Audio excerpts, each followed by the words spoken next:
নেতাজির অন্তর্ধান রহস্য। 18 আগস্ট 1945-এর পর আসলে কি ঘটেছিল? নমস্কার, আপনারা দেখছেন সবার কথা নিউজ, সঙ্গে আমি রয়েছি রাজীব। আর আজ একটু অন্য ধাঁচের কথা বলবো আপনাদের সঙ্গে।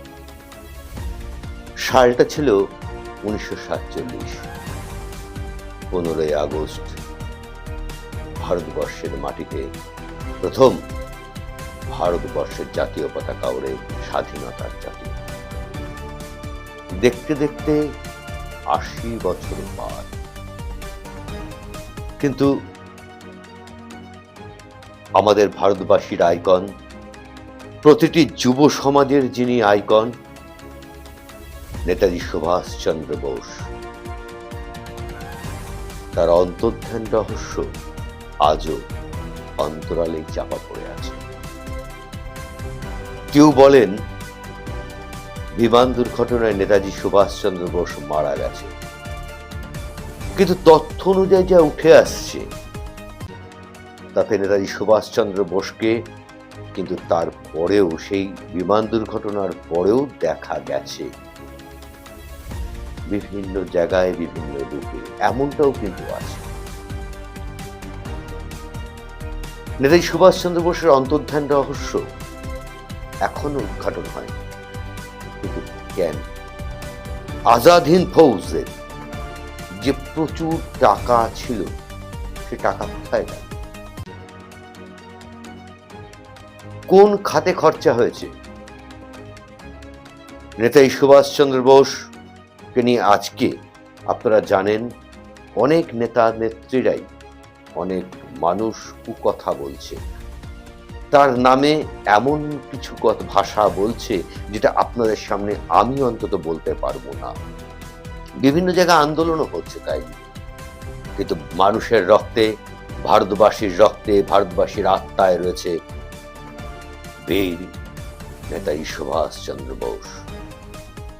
তারই অন্তর্ধান রহস্য নিয়ে আজ আপনাদের সামনে আমরা তুলে ধরব। দেখুন, নেতাজির অন্তর্ধান রহস্য। 18 আগস্ট 1945-এর পর আসলে কি ঘটেছিল? ভারতের স্বাধীনতা সংগ্রামের ইতিহাসে এমন কিছু অধ্যায় রয়েছে যার উত্তর আজও পুরোপুরি মেলেনি। তার মধ্যে সবচেয়ে বড় রহস্য নেতাজি সুভাষচন্দ্র বসুর অন্তর্ধান।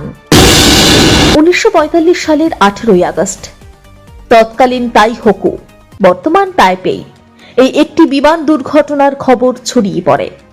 সরকারি তদন্তে দীর্ঘদিন ধরে বলা হয়েছে ওই দুর্ঘটনাতেই গুরুতরভাবে আহত হয়ে নেতাজির মৃত্যু হয়। তার সহযাত্রী কর্নেল হাবিবুর রহমানও দুর্ঘটনার বিবরণ দিয়েছিলেন। পরবর্তীকালে শাহনওয়াজ খান কমিটি এবং খোসলা কমিশনও বিমান দুর্ঘটনায় নেতাজির মৃত্যুর সিদ্ধান্তে পৌঁছেছিল।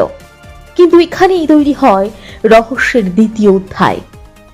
1999 সালে গঠিত বিচারপতি মুখার্জি কমিশন দীর্ঘ তদন্তের পর 2005 সালে জানায় নেতাজি মারা গিয়েছিলেন ঠিকই, কিন্তু 18 আগস্ট 1945-এর বিমান দুর্ঘটনায় তার মৃত্যু হয়নি।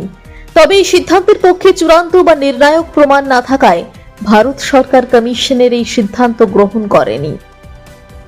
তাহলে প্রশ্ন উঠতেই পারে, যদি বিমান দুর্ঘটনাতেই মৃত্যু না হয়ে থাকে, তাহলে নেতাজির শেষ পরিণতি কি? এই প্রশ্নের উত্তর খুঁজতে গিয়ে সামনে এসেছে বহু নথি, সাক্ষ্য, গোপন রিপোর্ট এবং নানা তত্ত্ব। কেউ মনে করেন তিনি সোভিয়েত অঞ্চলের দিকে যাওয়ার চেষ্টা করেছিলেন, কেউ দাবি করেন তিনি ছদ্মবেশে ভারতে ফিরে এসেছিলেন, কিন্তু এই দাবিগুলির কোনোটিকেই আজ পর্যন্ত সর্বসম্মত ঐতিহাসিক প্রমাণ হিসেবে প্রতিষ্ঠিত করা যায়নি। আরও একটি গুরুত্বপূর্ণ বিষয়, ভারত সরকার 2015-16 সালে নেতাজি সংক্রান্ত বহু গোপন নথি প্রকাশ্যে আনে। জাতীয় আর্কাইভের তথ্য অনুযায়ী প্রথম দফায় 100টি নথি জনসমক্ষে প্রকাশ করা হয়, পরবর্তীকালে আরও নথি প্রকাশ করা হয়। এইসব নথি গবেষকদের সামনে নতুন করে তথ্য যাচাইয়ের সুযোগ তৈরি করেছে। তাই আজও নেতাজির অন্তর্ধান নিয়ে সবচেয়ে সতর্ক ও বাস্তবসম্মত বক্তব্য হলো 18ই আগস্ট 1945-এর বিমান দুর্ঘটনার পর তার কি হয়েছিল সেই প্রশ্নের সব দিক নিয়ে বিতর্ক থাকলেও তাকে বিমান দুর্ঘটনার পর জীবিত অবস্থায় দেখা গিয়েছিল এমন দাবির পক্ষে নিশ্চিত সর্বজন স্বীকৃত প্রমাণ এখনো প্রতিষ্ঠিত হয়নি। নেতাজি কি সত্যিই বিমান দুর্ঘটনায় মারা গিয়েছিলেন, নাকি সেই দুর্ঘটনার আড়ালে লুকিয়েছিল অন্য কোনো ঘটনা? নথি, সাক্ষ্য এবং ইতিহাসের পাতায় আজও সেই প্রশ্নের উত্তর খুঁজছেন গবেষকরা। রহস্য এখনো রয়ে গেছে, আর সেই কারণেই নেতাজির অন্তর্ধান ভারতের ইতিহাসের অন্যতম আলোচিত অধ্যায়। এমনই অনেক খবর নিয়ে আমরা আসব। আপনাদের সাথে থাকুন, দেখতে থাকুন সবার কথা নিউজ। শুনলেন আপনারা নেতাজির অন্তর্ধান রহস্যর বেশ কিছুটা তথ্য, যেটুকুনি আমরা পেয়েছি আপনাদের সামনে তুলে ধরলাম। নেতাজির আরো তথ্য নিয়ে আমরা আসব, প্রতিটি এপিসোডে পুঙ্খানুপুঙ্খ বিচার করব। আপনাদের মন্তব্য অবশ্যই আমরা চাই। আপনারা কমেন্ট করে, ভালো লাগলে অবশ্যই আমাদের কমেন্ট করবেন এবং মন্তব্য জানাবেন। এবং যদি কোনো নেতাজি সম্বন্ধে আপনাদের কোনো তথ্য জানা থাকে অবশ্যই আমাদের কমেন্ট বক্সে লিখবেন, তুলে ধরবো। আমরা কথা দিচ্ছি, কারণ নেতাজি আমাদের রক্তে, ভারতবাসীর আবেগ নেতাজি। তাই প্রত্যেককে আবারও সশ্রদ্ধ প্রণাম এবং ছোটদের ভালোবাসা জানিয়ে আজ এই পর্যন্তই। আরও এরকম খবর দেখতে অবশ্যই আমাদের সঙ্গে থাকুন। ভালো থাকুন, সুস্থ থাকুন। দেখা হবে আবার আগামী এপিসোডে। আজকের মতন বিদায় নিচ্ছি। নমস্কার।